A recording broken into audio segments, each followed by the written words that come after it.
Ndagushimiye wowe ubana natwe umunsi ku wundi, nguhaye ikaze mu kiganiro cyacu cya none, wowe ubana natwe kuva ikiganiro cyacu gitangiye kandi mwebwe mukunda kumva ibiganiro byacu tubagezaho kuva bitangiye kugera birangiye, bikagenda bihindura bimwe mu bitekerezo byanyu, bikagenda bibaviramo inama, ubumenyi mugenda mubikuramo, uko mugenda mubitugaragariza mu buryo bwose. Turabashimiye. Niba nawe uri mushya, ndagushishikariza kujya ubana natwe mu biganiro byacu bitandukanye, ndetse uhere kuri iki ugenda ukigiraho, ugenda ugikuramo bumwe mu bumenyi utari ufite, cyangwa ugenda ukimenyeramo bimwe utari uzi ku bakobwa bazavamo abagore beza. Uyu mwanya rero tugiye kugaruka ku bintu 10 bikwereka cyangwa biranga umukobwa w'umutima uzavamo umugore mwiza, umugore uzubaka urugo rugakomera. Njye mugiye kubana muri iki kiganiro ni Joshua. Ubusanzwe gushyingiranwa n'umuntu mukagira umuryango mwiza ni kimwe mu bintu byiza biba mu buzima bw'umuntu, nk'uko bavuga ngo urugo rwiza ni ijuru rito. Hari ibintu by'ingenzi bishobora kugufasha kumenya niba umukobwa mukundana ashobora kuzavamo umugore mwiza, umugore wubaka. Nk'uko mwabisomye muri titire y'iki kiganiro rero, tugiye kurebera hamwe imyitwarire 10 iranga umukobwa w'umutima wazavamo umugore mwiza, nk'uko urubuga Women Resources rwabitangaje. Ikintu cya mbere uzareberaho kugira ngo umenye ko umukobwa azavamo umugore mwiza, uzasanga ari wa mukobwa ucisha make. Umukobwa ucisha make ntiyishimire gusumbya ububasha uwo bakundana, yageze mu rugo arubaka, ariko iyo bigaragara ko ashaka kuba ari gufata buri cyemezo cyose, iyo bageze mu rugo umuriro uraka bigakomera, amahane akaba amahane. Niba rero ukundana n'umukobwa udacisha make, menya ko nimugera no mu rugo bizagorana. Ikintu cya kabiri uzarebera ku mukobwa kugira ngo umenye ko azubaka, ni wa mukobwa utikubira ibintu. Igihe muri mu rukundo ukabona ko umukobwa mukundana ashishikajwe n'inyungu ze gusa, cyangwa se ibimwerekeyeho, aba ari ikimenyetso ko atazavamo umugore mwiza. Ariko niba ukundana n'umukobwa ukabona arifuza ko musangira buri kimwe, kandi ukabona ko aharanira kugira ngo mwese mugire inyungu mu byo mukora, mufatikanya muri buri kimwe, menya ko azavamo umugore muzima, umugore wubaka, umugore uharanira iterambere. Ikintu cya gatatu kizakwereka ko umukobwa azavamo umugore mwiza, ni wa mukobwa w'umunyakuri kandi wubaha. Umukobwa w'umunyakuri wubaha umukunzi we, udasuzugura, umuha agaciro akwiriye, n'ubundi iyo amushatse arabikomeza, kuko biba biri mu ndangagaciro ze za buri munsi. Wa mukobwa rero ugira ibinyoma, wa mukobwa usuzugura, umukobwa ubeshya, iyo ageze mu rugo usanga ahanini biba byaramwokamye, agakomeza kujya abeshya umugabo we, amuzanaho amanyanga kandi akamuzanaho agasuzuguro, ugasanga babanye mu makimbirane abyara ingaruka za hato na hato. Ikintu cya kane kikwereka ko umukobwa azubaka urugo rugakomera, ni wa mukobwa ugushyigikira mu byo ukora. Umukobwa uzavamo umugore ukubereye umubona kare, aba yitaye ku iterambere ryawe, uburyo ugaragaramo, ndetse agakora uko ashoboye kugira ngo abigufashemo. Ni wa mukobwa uha igitekerezo, akagufasha mu buryo bw'inama, ubushobozi ndetse n'ibindi. Ariko wa mukobwa uguca intege mu byo utekereza, mu byo wamugejejeho, mu mishinga ufite, menya ko uwo mukobwa niyo mwabana azajya guca intege, azajya gucarenjinga, atazajya gushyigikira. Rero iyo umukobwa agushyigikira, menya ko azavamo umugore mwiza kandi umugore uharanira iterambere ry'ahazaza h'umuryango wanyu. Ikintu cya gatanu uzareberaho kugira ngo umenye niba umukobwa azubaka cyangwa umugore azavamo umugore mwiza, ni wa mukobwa ukunda gusenga.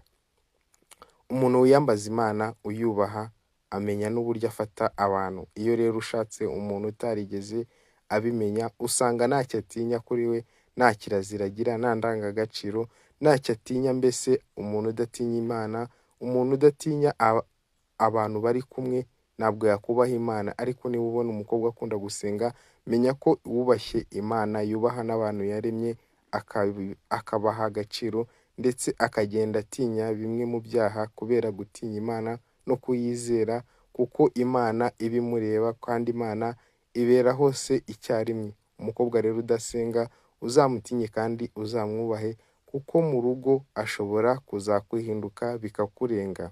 Ikintu cya gatandatu uzareberaho kugira ngo umenye ko umukobwa azavamo umugore mwiza wubaka, ni wa mukobwa wita ku bashyitsi akabagirira neza.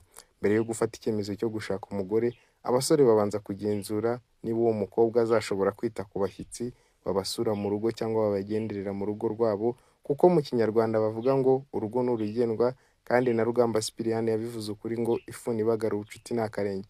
Wa mukobwa rero utita ku bashyitsi, uba udashishikajwe no kugira abashyitsi, udashishikajwe no kubakira, menya ko muzahora mutongana ahanini bishingiye ku bashyitsi babagenderera, cyane cyane ab'umuryango wawe iyo atabakunda ntabwo aba yifuza ko bakandagira mu rugo rwe.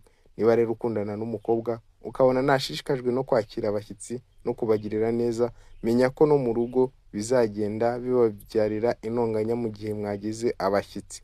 Ikintu cya karindwi kikwereka umukobwa uzubaka ni wa mukobwa wigomwa igihe, umwanya, kugira ngo abe agira icyo yageraho cyangwa agira icyo yagufasha. Umukobwa wigomwa kugira ngo urukundo rwanyu rugire aho rugera, azakorana byinshi mu kwitangira urugo rwanyu. Wa mukobwa rero utigomwa, wa mukobwa ushyira imbere ibyiwe gusa, akaba atakigomwa ikintu icyo ari cyo cyose kugira ngo umubano wanyu utere imbere, menya ko nimugera mu rugo n'ubundi uzabaga ukifasha, ukirwanaho nk'uko bisanzwe, kuko azaba yarabikweretse mu gihe cy'ubukobwa bwe. Ikintu cya munani ni wa mukobwa kikwereka umukobwa uzavamo umugore mwiza, umukobwa ukunda gufasha abo arusha ubushobozi ndetse n'abamurusha akagerageza kubashyigikira uko ashoboye. Umugore mwiza ni umugore uzajya kwa muganga, cyangwa umuntu wo mu muryango we yajya kwa muganga ntabure kumugemurira, kuko mu bushobozi afite afasha abandi barimo abishoboye n'abatishoboye. Wa mugore wikunda rero, umugore utagira umutima muntu, umugore udagira urukundo ngo ashyigikire abo abona bakwiye gushyigikirwa, ni wa wundi uba utashobora kubaka n'urugo, kuko kubaho ni ukubana, kubaho ni ukugirira neza abaturanyi, inshuti n'imiryango. Umukobwa rero ubona ukunda gufasha, uwo nguwo azavamo umugore mwiza kandi umugore w'agaciro, umugore uzubaka urugo rugakomera.